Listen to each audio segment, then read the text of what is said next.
फिरौन तब गरीब, दिवालिया और कर्ज में डूबा हुआ कर्ज चुकाने के डर से घर के अंदर छिपा रहता है। फिर धीरे धीरे देनदार फिर से घर आने लगते हैं। फिरौन बहुत चालाक और धोखेबाज था। सिर्फ धोखा नहीं, भाट पाड़ा। इसलिए घर के अंदर रहते हुए भी वह घर का दरवाजा खुला रखता था ताकि देनदार कह सकें कि घर में कोई नहीं है। दिन के बाद दिन इस तरह वे वहां आते हैं, लेकिन फिर न देखकर वे घर लौट जाते हैं। वह अकेले अकेले सोचता है, और कितने दिन तक खुद को छिपाए रखूंगा, मुझे खुद को स्थापित करना ही होगा। उस समय मिस्र आर्थिक दृष्टि से दुनिया का सबसे अच्छा था। फिरौन उनके डर से रात की गहरी अंधेरी में मिस्र की ओर देश के लिए रवाना हुआ। सारी रात बहुत दूर चलने के बाद आखिरकार वह मिस्र पहुंचा। कुछ दूर जाने के बाद उसके दोस्त हमसे मिले। उसे देखते ही मैंने पूछा, प्रिय दोस्त, तुम यहां क्यों हो? तुम्हारी क्या हालत है? तब फिरौन ने कहा, दोस्त, मैं बहुत ही मजबूती से इस स्थिति में हूं। देनदारों के डर से छिपकर भाग आया हूं। मैं बिल्कुल गरीब हूं, चारों ओर कर्ज में डूबा हुआ। अब मुझे भी एक काम की जरूरत है। तब हमने कहा, दोस्त, मेरी भी यही हालत है, मुझे भी एक काम की जरूरत है। फिरौन महान काम की तलाश में निकल पड़े। कुछ दूरी तय करने के बाद वे भूख और प्यास से व्याकुल हो गए थे। दूर से उसने देखा कि कुछ लोग तरबूज खा रहे हैं और तरबूज काटने का काम कर रहे हैं। तब ओरहान धीरे धीरे उस तरबूज के खेत के सामने जाकर बोला, चाचा जी, हम बहुत भूखे हैं, हमें कुछ तरबूज खाने देंगे? ये सुनते ही वह आदमी उन्हें तरबूज खाने के लिए ले गया। उन्होंने पेट भरकर तरबूज खाकर संतोष पाया।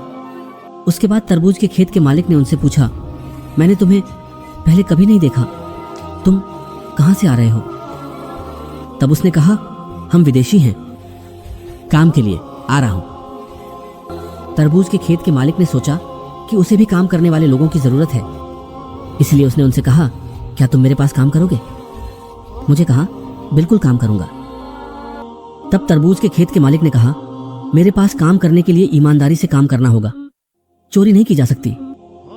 फिरौन धोखेबाज था, इसलिए उसने चालाकी से कहा, मैंने जीवन में कभी झूठ नहीं बोला और चोरी तो दूर की बात है।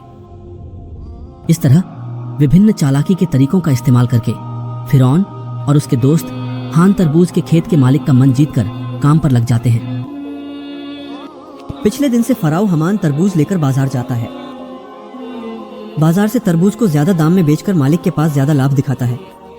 इस तरह वह और भी ज्यादा मालिकों का दिल जीत लेता है। काफी समय बीत जाने के बाद एक दिन फराओ खेत के मालिक से कहता है, आप मुझे तरबूज को बीज के रूप में बेच दें, तो फिर आपको और भी ज्यादा लाभ होगा।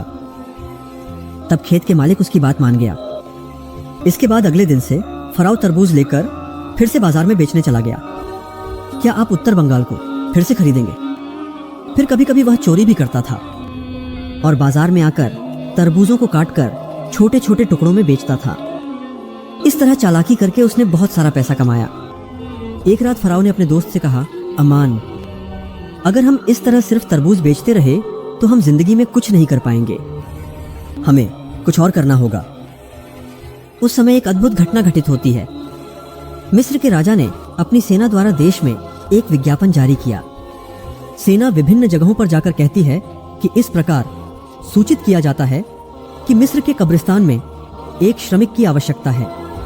अगर किसी व्यक्ति को यह नौकरी करनी है तो उसे तुरंत मिस्र के राज दरबार से संपर्क करना चाहिए। यह कहकर सेना वहां से चली गई। इन सभी बातों को प्रत्यक्ष और परोक्ष रूप से सुनने के बाद फराओ ने अपने दोस्त से कहा, अमान, चलो हम राज दरबार चलते हैं। उसने मुझसे कहा, मुझे लगता है कि यह संभव नहीं होगा। तब फराओ ने कहा, इस काम को हाथ से जाने नहीं देना चाहिए, चलो हम एक बार कोशिश करते हैं। इसके बाद फराओ हमान बिना देर किए तुरंत मिस्र के राज दरबार में हाजिर हो गया। मिस्र के निवासियों ने उन्हें देखकर पूछा, तुम कौन हो और क्या चाहते हो? तब फराओ हाथ जोड़कर विनती करते हुए बोला, मैं मुसाफिर देश से आया हूं, मैं बहुत ही गरीब हूं। मैंने सुना है कि आप कब्रिस्तान के लिए श्रमिक नियुक्त करेंगे, इसलिए कृपया अगर आप मुझे यह नौकरी दे दें तो मैं हमेशा आपका आभारी रहूंगा। तब मिस्र के राजा ने फराओ को देखकर मन ही मन सोचा कि उसकी तो सेहत अच्छी है, चेहरा भी अच्छा है, वह यह काम कर सकेगा। इस तरह फराओ को कांग्रेस के प्रकार की नौकरी में नियुक्त किया गया। अगले दिन से फराओ मिस्र के कब्रिस्तान में इस शानदार नौकरी में नियुक्त हो गया। वे दिन रात कब्रिस्तान के सामने खड़े होकर बिताते हैं। उसके पास एक छोटे से कमरे में उसका दोस्त हमाल और फराओ एक साथ रहते हैं। एक रात कुछ लोग एक सामूहिक शव को दफनाने आए, लेकिन फराओ ने उन्हें रोक दिया। कांग्रेस का गठबंधन नहीं हो रहा है। तब उन्होंने कहा, क्या हुआ? आप शव दफनाने में बाधा क्यों डाल रहे हैं? असल में फिरौन एक धोखेबाज था और फेटिफाई, इसलिए उसने चालाकी से कहा, क्या आपने नहीं सुना कि मिस्र के बच्चे ने भी नया कानून बनाया है? मृत शरीर को दफनाने के लिए एक सोने का सिक्का देना होगा। ये लोग फिरौन की बातों पर विश्वास करते हैं और उसे एक सोने का सिक्का देकर शव दफनाते हैं। इस तरह यह प्रचारित हो जाता है कि एक शव दफनाने के लिए एक सोने का सिक्का देना होगा। इस तरह फिरौन धोखाधड़ी करके बहुत सारा पैसा कमाता है। उस समय एक अजीब घटना घटित होती है। मिस्र में उस समय अल्लाह का कहर शुरू होता है। चारों ओर कोलेरा और चेचक से बहुत से लोग मरने लगते हैं। फिर कुछ लोग मिलकर शव दफनाने के लिए। तब उसने और भी चालाकी से कहा, मिस्र के राजा ने भी नया कानून बनाया है। यदि कोई व्यक्ति कोलेरा या चेचक से मर जाता है तो उसे कब्र में दफनाने के लिए 2 सोने के सिक्के देने होंगे। शामल ने धोखाधड़ी करके सबके पास से सोने के सिक्के लेकर बहुत सारा पैसा कमाया। इस तरह वह साल बीत गया। इसके बाद फिरौन ने अपने दोस्त से कहा, हामान, देखो मैंने 2 बोरों में पैसे कमाए हैं, लेकिन ये हम मिस्र में तस्करी करके ले जाएंगे। यह सुनकर मेरा दिमाग घूम गया और उसने कहा, फिरौन, क्या तुम्हारा दिमाग खराब हो गया है? जिस पैसे के लिए इतनी मेहनत की, सबसे धोखाधड़ी करके, और आखिरकार क्या वह पैसे सच में देगा? उसने कहा, अमान, धैर्य रखो, मेरी बुद्धि धीरे धीरे प्रकट होगी। फिर बिना देर किए अगले दिन फिरौन अपने 2 बोरों में सोने के सिक्के लेकर मिस्र के राजा के दरबार में हाजिर हुआ। मिस्र के बादशाह ने उनसे पूछा, तुम बोरों के साथ राज्य में क्यों आ रहे हो? तब फिरौन ने कहा, मैं नहीं जाऊंगा, मैं 2 बोरों में सोने के सिक्के लाया हूं। यह सुनकर बादशाह ने मंत्री को डांटते हुए कहा, तुम्हारी हिम्मत देखकर मैं हैरान हूं। तुम मिस्र के दरबार के सामने खड़े होकर पैसे का डर दिखा रहे हो। तब मिस्र के राजा ने कहा, इतने सोने के सिक्के तुमने कहां से पाए और ये लेकर क्यों आए हो? तब सर ने कहा, मैं नहीं जाऊंगा। जो लोग शव दफनाने आते थे उनसे मैं एक एक सोने का सिक्का लेता था। इसके अलावा इसमें मेरी तनख्वाह का पैसा भी है। मेरा मुख्य उद्देश्य मिस्र में है। पिछले 2 सालों में जो गरीब लोग काम नहीं कर पाए, उनकी तरफ से मैं आपको ये सोने के सिक्के दे रहा हूं। आप उनका कर माफ कर दें। ऐसी बातें सुनकर वहां मौजूद सभी लोग हैरान रह गए। मिस्र के राजा ने भी उसके इस कार्य को देखकर आकर्षित हो गया और उसने विशेष ध्यान आकर्षित किया। अगले दिन से पूरे मिस्र में यह प्रचार होने लगा कि एक कब्रिस्तान के कर्मचारी ने मिस्र के गरीब लोगों का 2 साल का कर माफ कर दिया है। पूरे मिस्र के लोग कहने लगे, ऐसा अच्छा इंसान पूरे मिस्र में और नहीं मिलता। अगर वह कब्रिस्तान का कर्मचारी हमारे देश का राजा होता तो हम कितने खुश होते। इस तरह उसने पहले मिस्र के राजा और फिर मिस्र के लोगों का दिल जीत लिया। इसके बाद बहुत समय बीत गया। एक दिन मिस्र के राजा भी उम्र के कारण निधन हो गए। तब चारों ओर सभी चिंतित होकर कहने लगे, क्या होगा? दूसरे रामेसिस, मिस्र के राजा ने भी कुछ दिनों बाद राज्य की एक आपात बैठक का आयोजन किया। वहां मौजूद प्रमुख ज्ञानी व्यक्तियों में से एक बोला, इस तरह तो मिस्र के बच्चों को भी असली खाली नहीं छोड़ा जा सकता। कौन होगा मिस्र का राजा? आप सब मिलकर चर्चा करें और बताएं। तब वहां मौजूद एक व्यक्ति बोला, हमें लगता है कि वह लड़का कांग्रेस का उम्मीदवार था, यानी फराओ।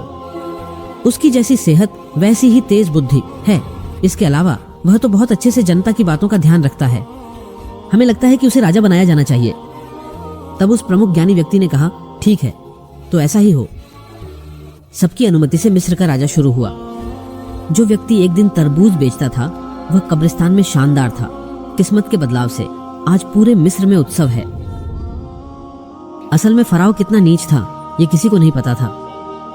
इस बीच फराओ मिस्र का राजा बनने के बाद फिर से विभिन्न चालाकियां करके अपने दोस्त हमान को मंत्री बना देता है। एक दिन वे लोग बैठे थे।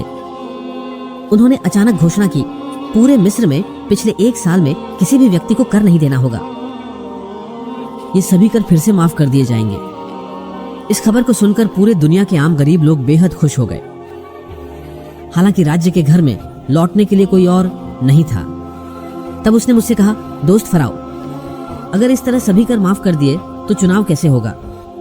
तब फराओ ने कहा, अमान धैर्य रखो, इसके बाद मैं ऐसी गलती करूंगा कि हम जीवन भर पूरे विश्व के राजा बन जाएंगे।